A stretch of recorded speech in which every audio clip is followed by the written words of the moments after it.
आज बुद्ध पूर्णिमा है। आज के ही दिन गौतम बुद्ध का जन्म हुआ। चलिए आज गौतम बुद्ध के बारे में कुछ जानते हैं। बौद्ध धर्म के संस्थापक गौतम बुद्ध हैं। गौतम बुद्ध को एशिया का ज्योतिपुंज कहा जाता है, light of Asia. Gautam Buddha का जन्म 563 ईसा पूर्व में कपिल वस्तु के लुम्बिनी नामक स्थान पर हुआ। इनके पिता का नाम शुद्धोधन था तथा इनकी माता का नाम माया देवी था। जब ये माँ के गर्भ में थे तभी ज्योतिषियों ने बताया था कि आपका पुत्र बहुत ही क्रांतिकारी होगा। बुद्ध के जन्म के एक सप्ताह बाद इनकी माता का देहांत हो गया। इनके पिता ने अपनी साली अर्थात पत्नी की बहन प्रजापति गौतमी से विवाह कर लिया तथा इनका पालन पोषण इनकी सौतेली माँ ने किया। गौतम बुद्ध का बचपन का नाम सिद्धार्थ था। सिद्धार्थ शाक्य कुल से थे, इसलिए इन्हें शाक्य मुनि भी कहा गया। सिद्धार्थ के बारे में पहले ही ज्योतिषी ने भविष्यवाणी की थी कि जब ये बड़े होंगे तो अपना घर त्याग देंगे तथा बहुत बड़े सन्यासी बनेंगे और दुनिया को सच्चाई के मार्ग पर ले जाएंगे। इस बात को लेकर इनके पिता बहुत परेशान हुए। यदि सिद्धार्थ सन्यासी बन जाएंगे तो हमारे महल का हमारे बाद क्या होगा, तथा उन्होंने इसका उपाय पूछा तो सबने कहा कि सिद्धार्थ का विवाह करा दिया जाए। कहते हैं कि अगर किसी व्यक्ति का विकास रोकना है तो उसकी शादी करा दी जाए, जिससे वह मोह माया के बंधन में फंस जाएगा और सन्यासी नहीं बनेगा। सिद्धार्थ की 16 साल की उम्र में एक बहुत ही सुंदर कन्या से विवाह करा दिया गया, जिसका नाम यशोधरा था। सब कुछ बहुत सही चल रहा था। सिद्धार्थ महल में ही रहते थे, जहां सभी प्रकार की सुख सुविधाएं थीं। उन्होंने कभी दुख देखा ही नहीं था। उन्होंने कभी बाहर की दुनिया भी नहीं देखी थी। एक दिन उन्होंने महल से बाहर जाने के लिए कहा। इनके पिता को ज्योतिषी की भविष्यवाणी याद आ गई। सिद्धार्थ को महल से बाहर जाने की आज्ञा मिल गई थी। महल के बाहर वैसे ही सब कुछ सही रखने को कहा गया जैसा कि महल के अंदर था। जहां से सिद्धार्थ को जाना था वह रास्ता एकदम साफ सुथरा और सब कुछ सही किया गया था। सिद्धार्थ कपिल वस्तु की सैर पर निकले। इनके घोड़े का नाम कंतक तथा इनके सारथी का नाम चन्ना था। लेकिन कहते हैं ना कि संयोग को कहाँ कोई बदल सकता है। जो होना है वो होकर ही रहेगा, उसे कोई रोक ही नहीं सकता। सिद्धार्थ को रास्ते में 4 चीजें दिखी, जिसको देखने के बाद उनके मन में वैराग्य उत्पन्न हो गया। जब वे रास्ते से जा रहे थे तो उन्हें सबसे पहले एक बूढ़ा व्यक्ति मिला, जिसे देखते वह अपने सारथी से पूछे, ये कैसा व्यक्ति है, ये दिख कैसे रहा है। तो इनके सारथी ने बताया, ये बूढ़ा हो गया है, हम और आप भी एक दिन ऐसे ही बूढ़े हो जाएंगे। ये बात सुनकर सिद्धार्थ आश्चर्यचकित हो गए। फिर थोड़ा और आगे चले तो उन्हें एक बीमार व्यक्ति मिला।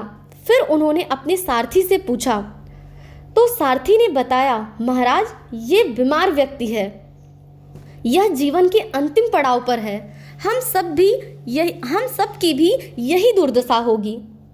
फिर और आगे चले तो वहां देखा कि किसी की अर्थी उठ रही थी। तो बुद्ध ने फिर अपने सारथी से पूछा, ये व्यक्ति क्यों लेटा है, इसे ले कहाँ जाया जा रहा है। तो सारथी ने बताया कि यह व्यक्ति मर चुका है, भगवान के पास जा चुका है। हम सब भी एक दिन मर जाएंगे, यही जीवन का अंतिम सच है। बुद्ध का मन और व्यथित होने लगा। इसके बाद थोड़ा और आगे गए तो उन्हें एक सन्यासी मिला। उन्होंने एक व्यक्ति को पेड़ के नीचे बैठे देखा, जो कि ध्यान की मुद्रा में था। फिर उन्होंने अपने सारथी से पूछा, ये व्यक्ति क्या कर रहा है। तो उनके सारथी ने बताया, ये साधु है, यह ध्यान कर रहा है और भगवान की आराधना में विलीन है। तो बुद्ध ने कहा कि वही भगवान ना जिनके पास वह लेटा हुआ व्यक्ति गया है। तो सारथी ने बताया, ये साधु सभी सांसारिक मोह माया से मुक्त है।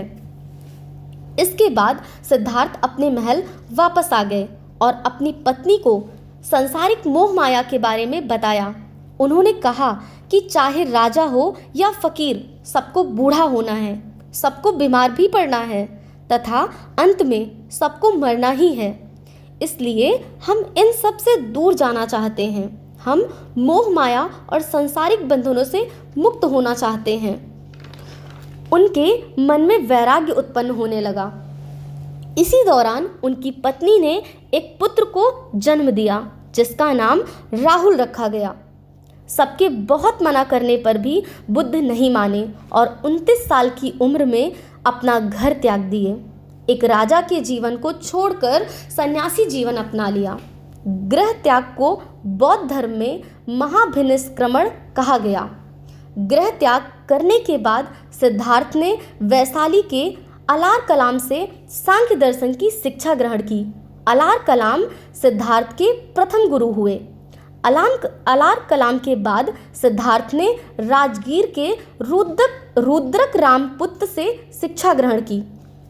बिना अन्न जल ग्रहण किए 6 वर्ष की कठिन तपस्या के बाद 35 वर्ष की आयु में बैसाख की पूर्णिमा की रात निरंजना नदी के किनारे पीपल वृक्ष के नीचे सिद्धार्थ को ज्ञान प्राप्त हुआ। ज्ञान प्राप्त के बाद सिद्धार्थ बुद्ध के नाम से जाने गए। वह स्थान बोध गया कहलाया। वह स्थान जहाँ पर गौतम बुद्ध को ज्ञान की प्राप्ति हुई, वह स्थान बोध गया कहलाया। बुद्ध ने अपना प्रथम उपदेश सारनाथ में दिया, जिसे बौद्ध ग्रंथों में धम्मचक्र प्रवर्तन कहा गया। बुद्ध ने अपने उपदेश पाली भाषा में दिए। बुद्ध ने अपने सर्वाधिक उपदेश श्रावस्ती में दिए। बौद्ध धर्म के त्रिरत्न हैं बुद्ध, धम्म एवं संघ। इन सांसारिक दुखों से मुक्ति हेतु बुद्ध ने अष्टांगिक मार्ग की बात कही। ये साधन हैं सम्यक दृष्टि, सम्यक संकल्प, सम्यक वाणी, सम्यक कर्मांत, सम्यक आजीव, सम्यक व्यायाम, सम्यक स्मृति तथा सम्यक समाधि। भारत में उपासना की जाने वाली प्रथम मूर्ति संभवतः बुद्ध की थी।